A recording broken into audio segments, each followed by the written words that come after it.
everybody, it's Jeremy. Welcome back to Pathfinder, Wrath of the Righteous. This is our Beast Tamer Bard build, episode 175. I skipped forward, my bad. Actually, we can fix this. I'll go back and read this. Storm's Peak is a mountain fortress built by the demons and holy magic. Karamzadeh chose the location for his base of operations wisely. Not only is it well protected, it also provides convenient attack routes that threaten Dresden. The most vicious battle beasts are bred in the depths of the fortress, which has dungeons so vast it could hold an almost infinite amount of captives.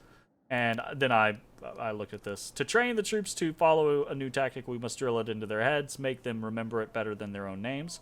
We try to teach our soldiers conflicting tactics. Dissonance will inevitably ensue in the heat of battle. Alas, it is wiser to sacrifice a diversity of options in favor of uniformity of action, even if that is one of our options.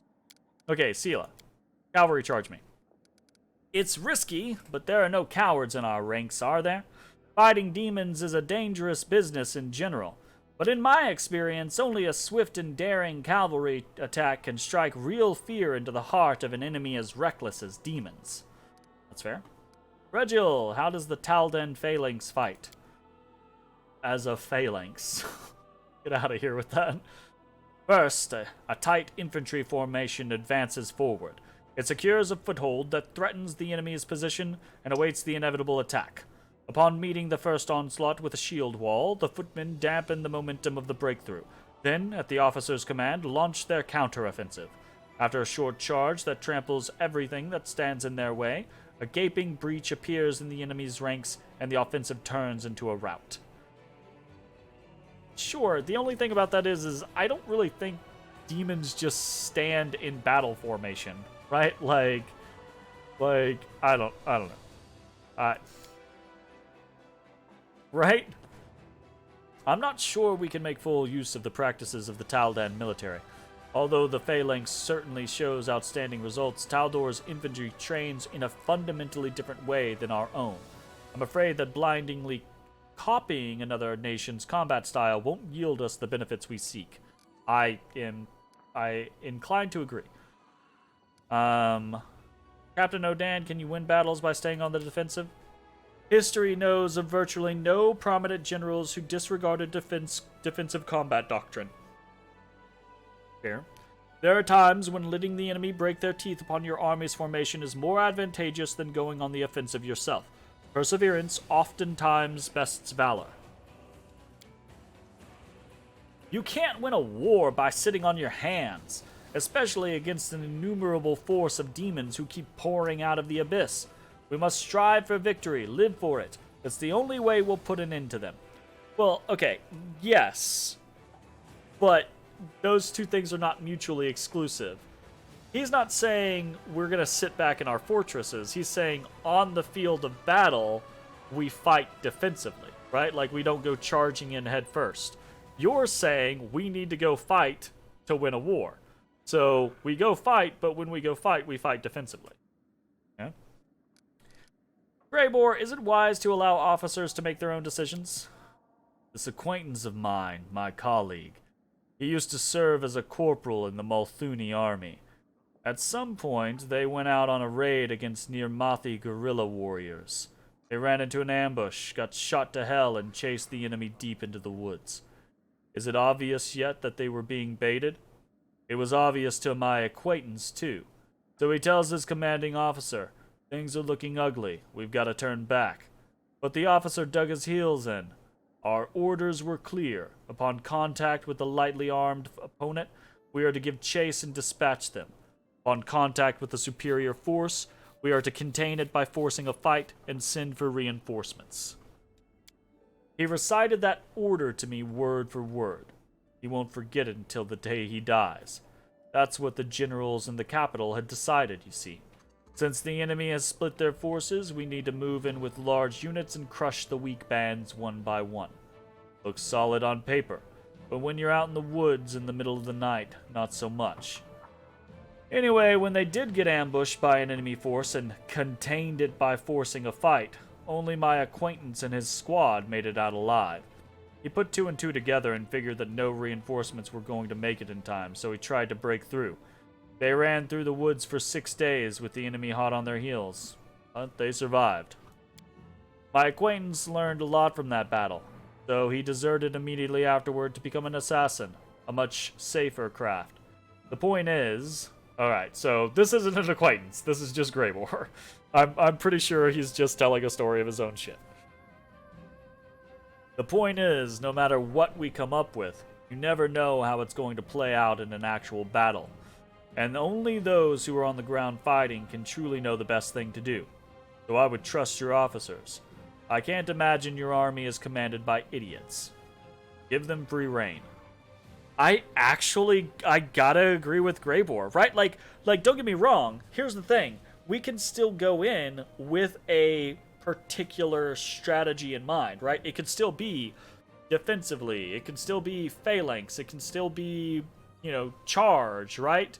It can still be a general concept, but with the freedom, right? The ability for individual officers to make decisions on the fly.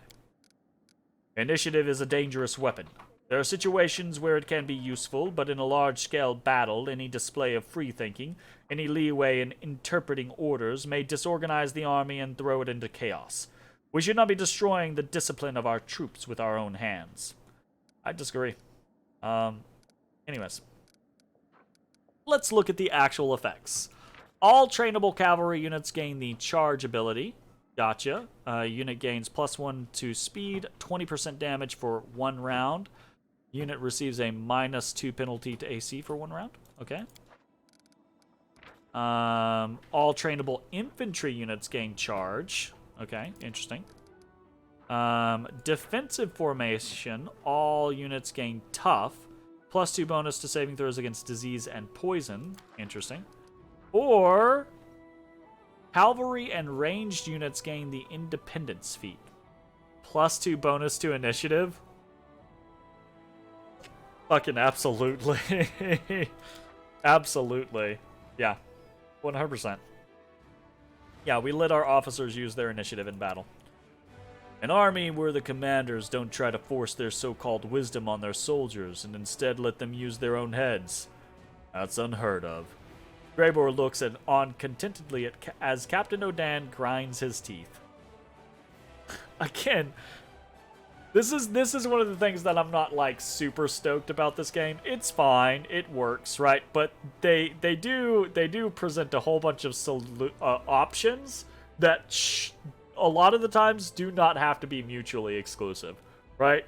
Like this one, there is absolutely zero issue for us to be, all right, Odan, we agree with you most of the time. We want to fight defensively, but, and this isn't something we need to beat into our soldiers' heads, right? That, you gotta take the initiative. No.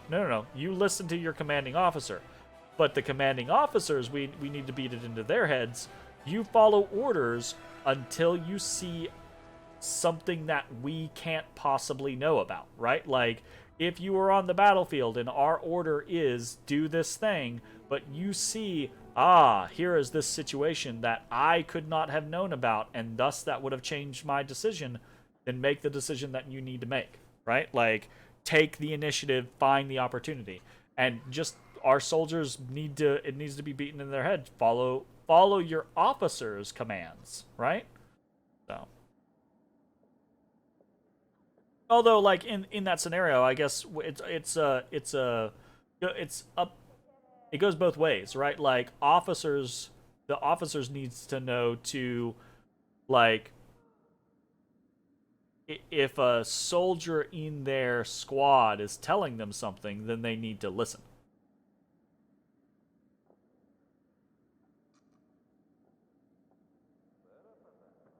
Obviously, that's all, again, perfect world, armchair, general bullshit, right? Like, people are people. People are people. Well, I believe the military council has reached a decision on all the necessary reforms. All that's left is to put our army to the test, the siege of Storm's Peak. This battle will show us the worth of all the work we've done. Captain Odan's voice quivers nervously on these last words, and for an instant, his mask of composure cracks. Seeing you take notice, he shoots you a look of warning that says, "Not now." Uh-oh. Uh-oh. He did not seem happy about that. Storm's Peak.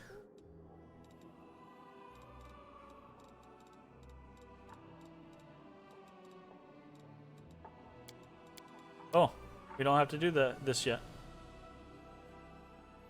Crusader armies will be under constant threat as long as the fortress stands. The commander must launch a preemptive strike and raze Karamzade's citadel to the ground. Okay. Very interesting.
Okay.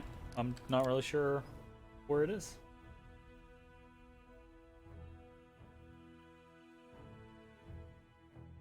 It might not have actually appeared on the map. It might be or it might be a location that I actually have to find. Who knows? Who knows? I don't. You're up awfully late, Mama. What you saying? I want to. I love you. I'm trying to include you. What are you playing? Oh, I'm less interested. It's okay though. Here we go. Oh, now you go to bed. Okay. All right. What the hell are you doing? What do you mean? She hanging out up there. She lipoing.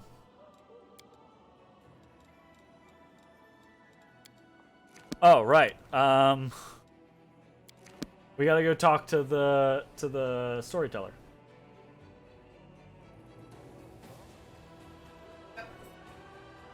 Oh, we do? Oh. Cool. Spending time with you.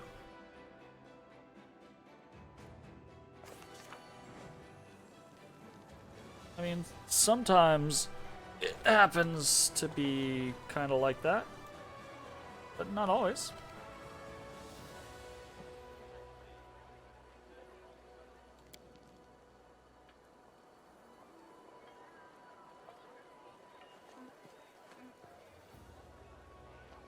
All right, let's see if I was correct and this is just a situation.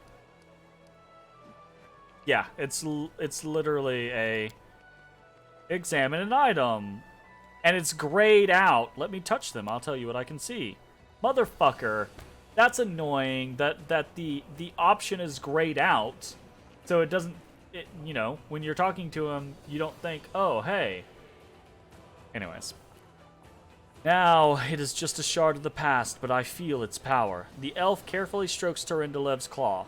Only a great power can resist the most terrifying of enemies, oneself.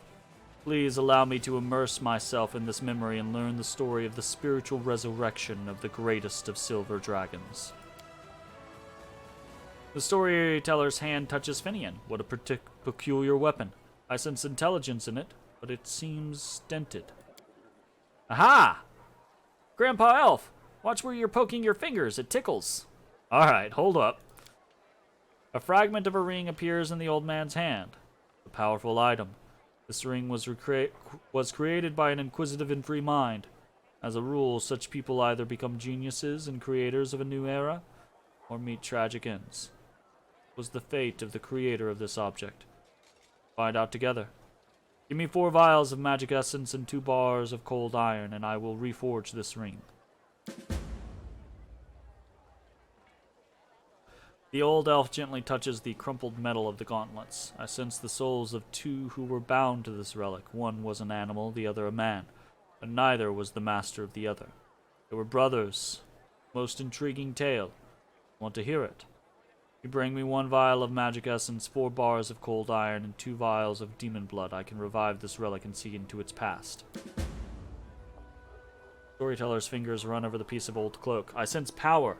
This item belonged to someone truly powerful. It was created as a gift. So hazy. I would like to learn the story, but it would take much to revive such a mighty relic. If you can give me 5 vials of magic essence, 2 bars of cold iron, 2 vials of demon blood, and 3 skins of magical creatures, I will try to restore it. Wow.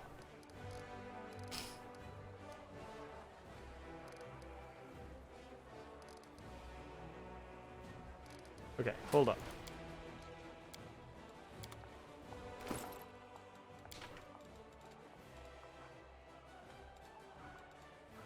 Cold iron. Alright, cool. Interesting. Magic essence. Alright. Neat. I do need to start keeping an eye out for that stuff.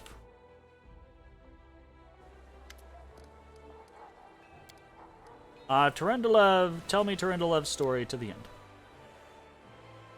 The storyteller hangs his head, looking sickly and tired.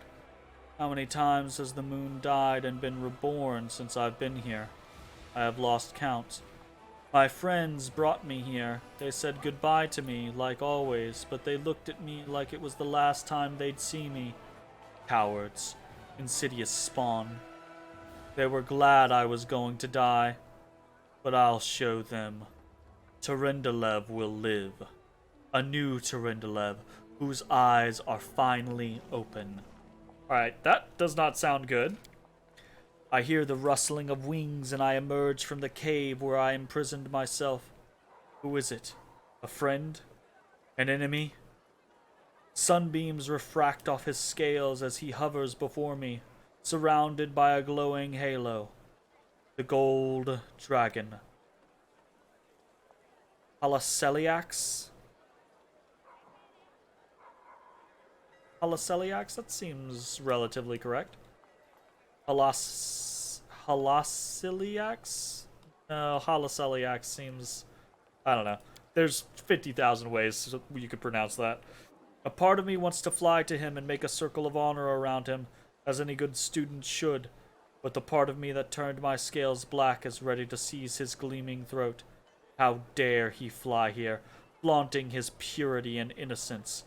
He wants to humiliate me, drag me through the mud, but I will show him. No. What am I thinking? My mentor came all this way to save me, I know. He would never abandon me.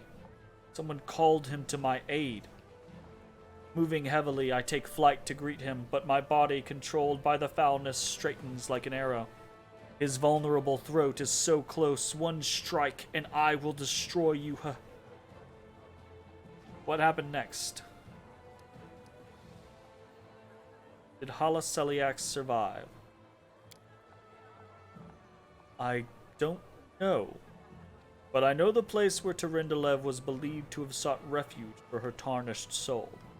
I saw Sarkorian ruins, a wide branching tree next to them. Perhaps there will be something there that will shed some light on the fate of mentor and student. Something that can tell us how Turendelev's strength of spirit helped her to ultimately overcome the foulness within her. Can you say anything about Turendelev's future? Storyteller frowns. It's so strange that you should ask. We all know what happened to Turendelev, but sometimes it seems I can hear her voice in the visions. Her voice full of pain and despair, as if she is in darkness which she cannot escape. I cannot solve the mystery of this vision. but it worries me. Hold up. Like, her scales can be used to resurrect people. Can we resurrect her through her scales? Is that why he still hears her voice? Is her spirit still around? Questionable. Thank you for the story, teller. Finian, tell me what you see here. Hello, Grandpa Elf. The storyteller carefully takes Finian from your hands. Hello, Finian. Closes his eyes and takes a deep breath. His face contorts into a painful grimace. I'm coming to again. How long have I been here? They kept me in a cage for 3 days. I know this because 3 times the light under the door disappeared for a long time. Then they chained me to the table in the bladesmith. Everyone calls him the bladesmith. He placed a device with a jar over me. Feels like I'm being fried. At first I tried to break free, but I got tired. I screamed. Now I've lost my voice, though the pain is burning right through me. The storyteller stops, his voice changes, becoming more frightened. I think I lost consciousness again. But when I woke up, the pain was gone. I wasn't tied to the table anymore. I was standing near it.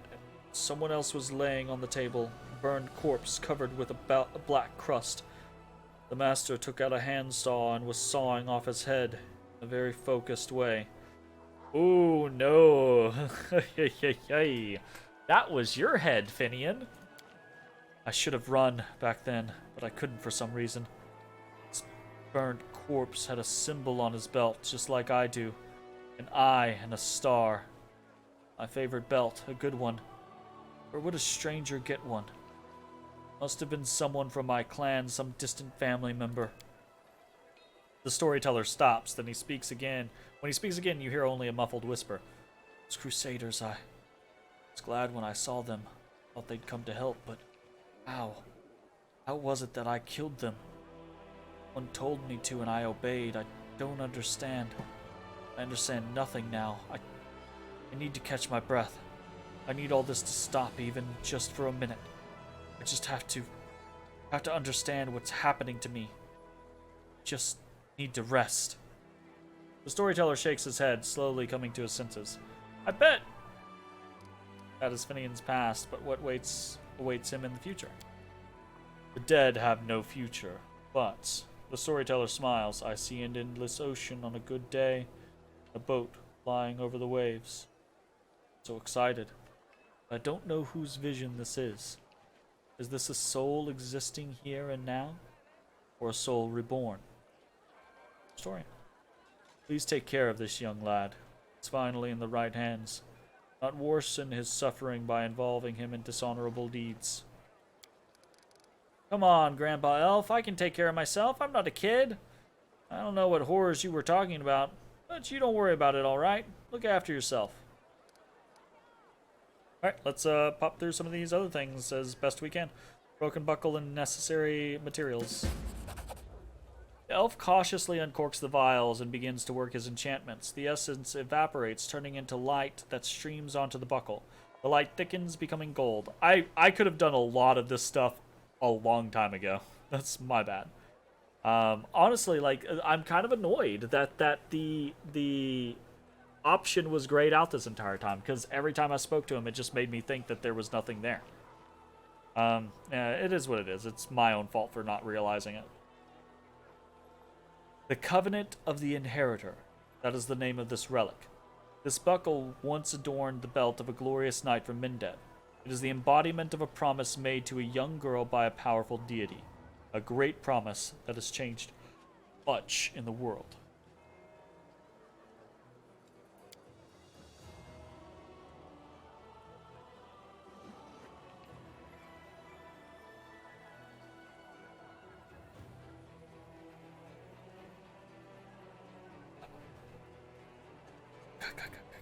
Da boyo. Da boyo. When you touch the restored relic, a strange vision comes to you. It's as if you can see the events that happened to it in the past. A burning sensation spreads across your chest from the very spot where your mysterious wound sometimes opens. Let's get in the thingy. What is this? The influence of the storyteller's spells? Or is it something else? I had a vision. The old elf frowns. How strange. You are a remarkable mortal. No one has ever shared my visions before. What do you think caused it? Perhaps these things have something to do with your destiny, or the fate of someone related to you. I do not have an answer, only advice. Seek out such relics. Look for what links them all, and you will know the truth. Okay. Ring fragment. The storyteller sets the ring fragment and the bars of metal on his open palm. He clenches his fist, crumpling the metal like paper, and pours essence from the vials over it. You feel terrible heat rising from the elf's hand, and when he opens his fingers, you see a beautiful ring. A remarkable object, this. It was created by a talented spellcaster and is able to summon beings from other planes, as if the boundaries set by Pharasma do not exist for it. It is a powerful and dangerous item. It was created by an honorable person. That is probably why it was not used at the crucial hour. There's quiet sadness in the storyteller's voice. Aww. Ring of Summoning. Restore this relic for me. Broken gauntlets and necessary materials. The metal in the elf's hands take the shape of armor plates. The demon blood sizzles on them like a red-hot grill. The essence is absorbed, leaving behind a grayish residue. This relic is called the Stern Hand. That was the name given to it by its owner, a Sarkorian witch hunter. The two gloves represent the bond between two beings. People who wear such relics do not live for themselves, die for others. Stern Hand.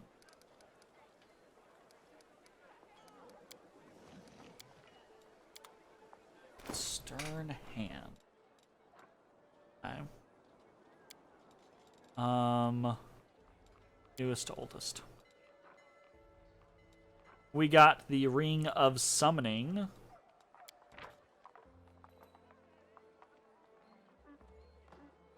Okay. We be reading. We be reading. We got the Covenant of the Inheritor first. Let's read that. As soon as you touch the relic, you experience a vision. The events feel as if you've lived through them yourself. I kneel before your altar and ask for the 1000th time. Where are you? What evil has struck you silent and forced you to turn your back on those of us sworn to you? Are you still alive? Answer us, last Aslanti. I beseech you. Answer me, Eridan. I need you now more than ever. Is this Iomedes? Oh, shit.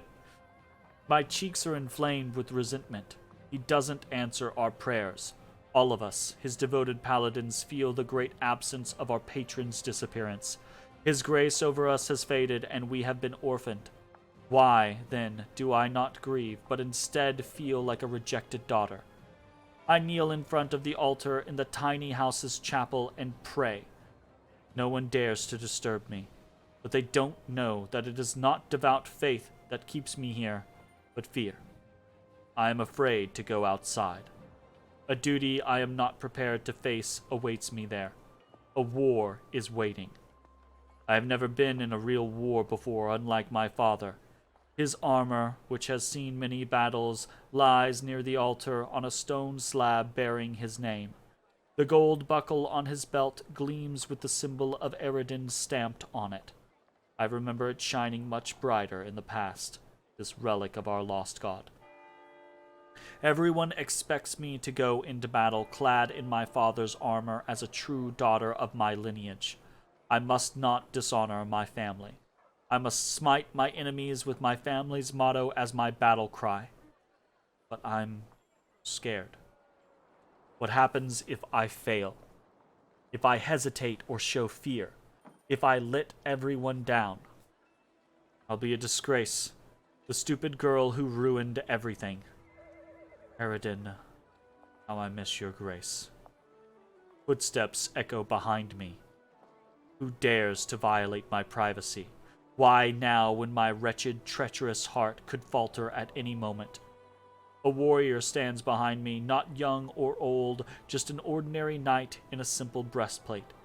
She looks me straight in the eye, without impertinence, but also without adulation. You will not disgrace your father. At first I think I misheard her. The warrior's words sound like an answer to my unspoken thoughts. How odd, or... You will not falter. I see you standing firm, so leave your fear behind. Who is she? How does she read the worries written on my heart? And how dare she do so without permission? I prepare an angry rebuke, but the words die on my lips, and only a pitiful complaint comes out instead. Eridan left us. Stupid me. Why are you squeaking like a mouse? What an embarrassment you are. You must... The warrior drops down to one knee before me so that our eyes are level. There is strength in her calm, determined face.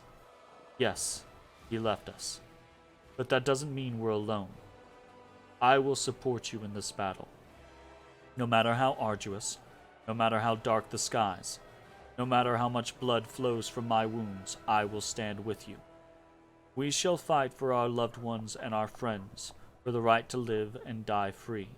We shall do everything we possibly can, and after that we shall begin to do the impossible.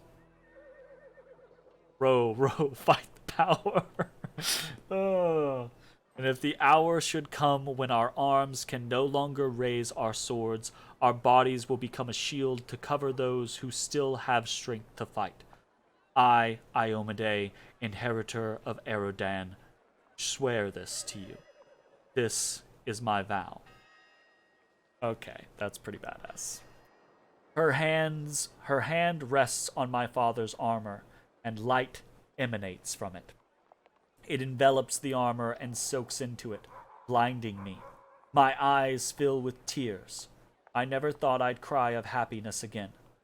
When I wipe my eyes clear, I find myself alone. The gold buckle on my father's military belt shines like the sun again. The symbol inscribed on it is different now. It now shows a knight's sword exuding light. That is my symbol, from now until forever. Can we truly prevail? Is this, what's her face's? Is this, shit. The queen, Galfrey. Is this Galfrey's? We, the Knights of Mindev, march forward in a splendid, gleaming formation to the stronghold of the damned enemy. City of Iz, today you will fall. I don't think that happens. The horde of demons and their lackeys scurry away from us, and I smile as I lower the visor of the helmet of my father once wore. I haven't disgraced you. None of us have. A shadowy female figure approaches us. Her cloak obscures her face, but we all know who she is. The betrayer of humanity. Her hands dance, weaving spells, and we raise our shields, preparing for her crushing blow. But we're still not ready. Giant invisible scythes begin to shred our ranks. They easily cut through flesh and steel, stir up dust, and halt our offensive, which ceases to exist. In an instant, the betrayer destroys our unit, and I see dust whirl up in front of me. Then a blow of monstrous force knocks me off my horse. Darkness envelops me. Or is it death? No. I feel someone's hands. Someone helps me up, removing my crumpled helmet. How am I still alive? I lower my eyes and see a horrible gash across my breastplate. The gold buckle with Iomede's symbol shattered, but warded off the fatal blow of the damn witch. I look around in horror. There is no army anymore. Our ranks are broken. All courage has left our soldiers. Screams ring out everywhere. But alas, many more mouths are silent. The betrayer watches us, making no attempt to finish us off. I can't see her face, but I can swear there is nothing but boredom and indifference written all over it. Grabbing the soldier of a sergeant running by, I shout in his face, "Rally the troops. Those who can fight, get to the front row to cover the others. We don't retreat until we've carried away the wounded." His eyes are full of wild, mad fear. He forces out an objection. "The war is lost. We are doomed. Run." I hold him firm, looking into his eyes. He's scared. I understand. Stand firm, warrior. The battle is lost, but our war has just begun. It is. It's Galfrey's. I see it at the bottom now. as I was reading down, I see the G. No matter how arduous, no matter how dark the skies, no matter how much blood flows from my wounds, I shall stand with you. We shall fight for our loved ones and our friends, for the right to live and die free. We shall do everything we possibly can, and after that we shall begin to do the impossible. Row, row, fight the power. And if the hour should come when our arms can no longer raise our swords, our bodies will become a shield to cover those who still have strength to fight. I, Galfrey, Queen of Mindev, swear this to you. This is my vow. That was some really cool lore, honestly. That was neat. And now the actual item. The symbol of Iomedae, when placed on the belt, emits a holy aura. All party members in 30-foot area get a +2 bonus to caster level checks made to overcome spell resistance. Their weapons become good aligned and count as if they were made of cold iron. This would have been pretty nice to have a while ago. Meh. That.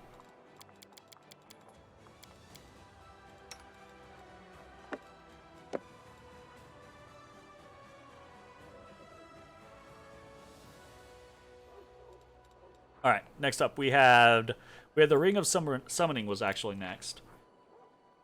Oof, okay. As soon as you touch the relic, a vision comes over you.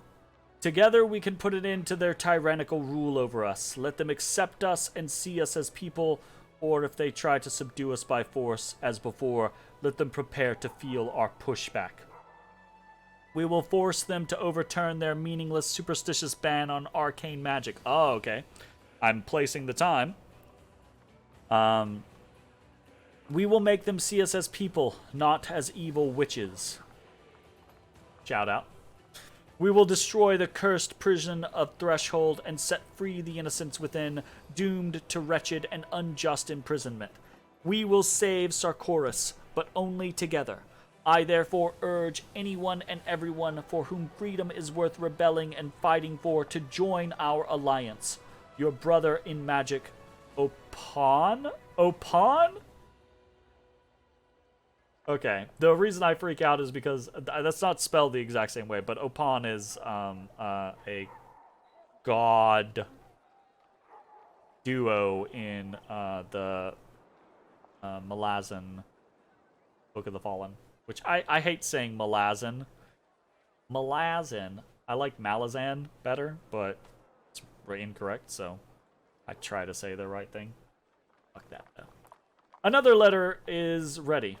I seal it with wax and I leave the imprint of my signet ring in the soft scarlet substance. There's no need to hide when reaching out to comrades. My fingers cramp up, tired of holding the quill that has rewritten over and over the same letter for what seems like the 100th time this morning. Clearly I need a break. I twist the ring of summoning on my finger and a proud bird appears before me, its feathers gleaming with gold. The summoned bird waits patiently while I tie the letter to its leg, then it flies out the window. Yet another messenger dispatched. This bird, like so many others, will fly over Sarkoris to find a fellow practitioner of the arcane arts. Together, we can bring about a revolution. We simply must unite our efforts. It's time to change our country, to overthrow the dictatorship oppressing us, to cast off the terror that has enveloped us, to stop the ruthless hunting of innocents. I leave my study and look into the guest room. The poor souls are sound asleep. A boy and a girl, both spellcasters, outlaws and criminals like me. They were on the run for 3 months until I offered them shelter here. They'll be hungry when they wake up. I need to get some bread and dried fish. And outside, spring awaits. The smell of flowers creeps in to tickle my nose playfully. The sun smiles, eager to embrace me with its light, and the soft wind slyly kisses my cheeks, whispering in my ear, "It's going to be all right." This is not going to end well. This is setting up too much to end well. Winter is behind us, and the glorious, well-fed, and hard-working city of Iz welcomes spring. I love my city. I love the people who live here. Nowhere else have I met such selfless and heartfelt people, capable of coming to their neighbor's aid, of welcoming a stranger into their home and seating him by the hearth. They are the best people in the whole world, until they get scared. Oh my good Iz, how can you be so indifferent to the injustice reigning in Sarkoris? I'm getting emotional. Truly, my heart is soft, and urges of rebellion only uneasily find a home within me. I see a girl sitting in an alleyway, shedding tears over her broken doll.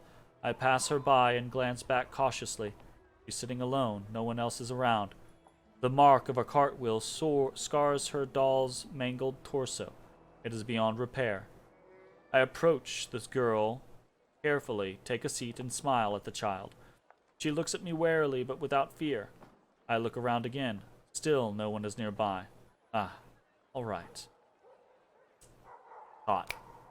I turn the signet on my finger, and the air above the sidewalk twists into the form of a tiny man made of whirlwinds. The garbage around him flies up in the air as the magic man starts moving, bowing dramatically, then grabs the doll and dances with it. The tears on the girl's cheeks dry instantly, replaced with laughter and joy. Then I hurry away. The tiny elemental will give the little one another minute or two of happiness, then it will fade away. My act of kindness was a stupid risk, but that's what we're fighting for. For freedom, for children's laughter, for the feelings in our hearts that we've done everything right and in good conscience. Rumble and noise. The voices are loud and unkind, so scary that my dream dissolves instantly, scurrying away like a frightened animal. Stomping on the stairs, fists drumming on the door, I know these sounds. The sound of a night arrest, the sound of people entering a home to drag away an innocent into the night. I run to the next room, growling, "We're leaving!" But it's too late. The door swings open, and behind there is a man with a huge black wolf at his feet. Cetre Devimai, suppressor of the voices of freedom. The scum who suffocated his own conscience while it was still in the crib. The lad I took in throws himself at the brute, yelling, "Run, Sir Opon!" A brave kid indeed, but where can I run? Torches and spears flank the windows, while the Soul Taker and his henchmen bar the door. They stand there, swords drawn, demanding my surrender. The boy is already crumpled up and lying in the corner, bent in half from the blow of that scoundrel Cetre's fist.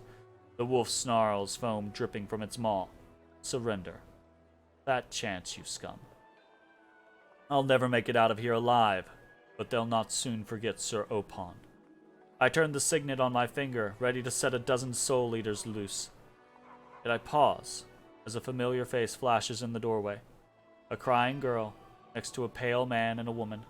Surely her parents. They brought her to identify me, to ensure that I wouldn't escape the hunt through some trickery. What scoundrels. I will... What? What can I do?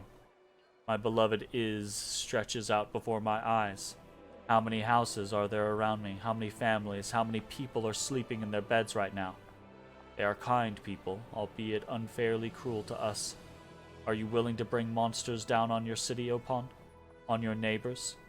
Would you watch them die screaming and choking, fighting for breath?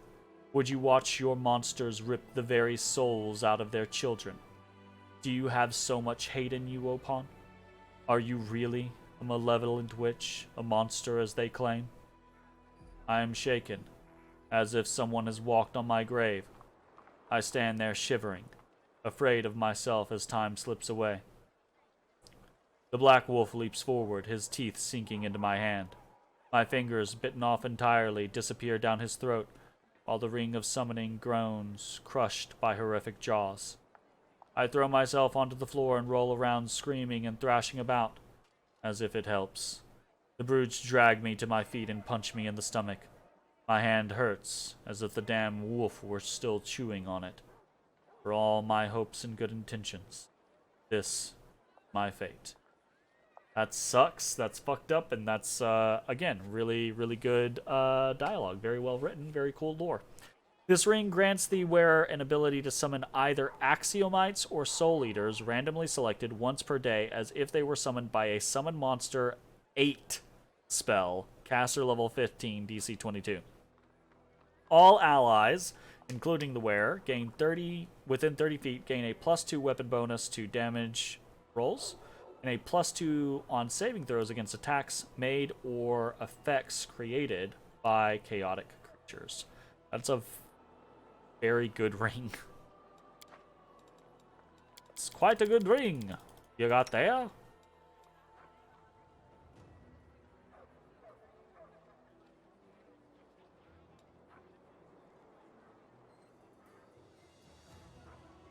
+1 bonus to...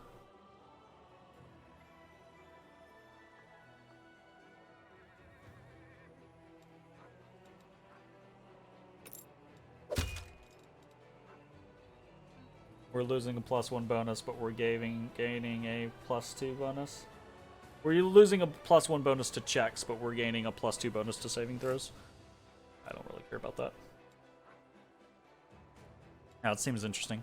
All right, actually, we're gonna go ahead and save, and unfortunately, we're gonna have to check the last item, the Stern Hand, when we get back. Grant the wearer's animal companion, as well as Azada's dragon or lich's skeletal companion, a +6 bonus. What? Okay. Be cool. Well, be cool, Jeremy. Be cool. well, oh no. Actually, that could be bad. We'll see how that goes. Anyways, that's gonna be the end of this video. Thanks for watching. We'll see you next time. Bye-bye, everybody. Hey, everybody. Thanks for watching. If you enjoyed the video, consider leaving a like, commenting, or subscribing. It really helps me out. If you'd like to see me live, head over to my Twitch at twitch.tv/thedistanthorizon.